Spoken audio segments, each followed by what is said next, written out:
Before we begin, lie down in bed to enjoy the story of Mico and the space mice. On the far side of a busy human city, under the floorboards of an old library, lived a small mouse named Mico. Now, Mico wasn't your average mouse. He didn't like stealing cheese or hiding from cats. No, he loved science. He had a lab made from bottle caps, broken calculators, and wires from old lamps. Every night, while the humans slept, Mico built things.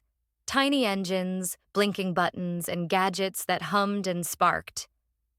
But there was one thing Mico couldn't figure out: how to leave Earth. He wanted to fly. He wanted to explore other planets. He dreamed of finding new mouse civilizations in space. He called it the Great Rodent Launch Project. But there was a problem. He was trying to do it all by himself. He wouldn't accept help. Not from his little sister Mimi, not from the clever twins Luco and Leka, not even from Bobo, the muscle mouse who once carried an entire slice of pizza.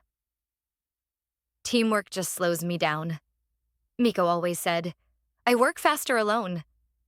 But the truth was, he wasn't getting anywhere. Engines exploded, buttons smoked, one rocket melted a ceiling tile. One night, after yet another failed launch, Mico sat on a thimble and sighed. Then came a voice. "Maybe your engine needs adjusting," said Mimi.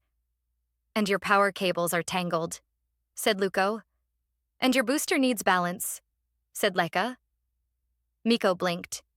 You were watching me?" "All the time," said Mimi. "We believe in you, but you need us." Mico hesitated. He didn't want to admit it, but they were right. So for the first time, he said, "Okay, let's do it. Together." The next day, everything changed. Mimi organized the tools. Luco rewired the circuits. Leka built a stabilizer using bottle caps and bubble gum. Bobo moved heavy parts like they were marshmallows. And Mico? He finally had time to focus on what he did best: the engine. They called it Mouse-1. It was shiny. It was fast. And it looked like a flying sardine can with style.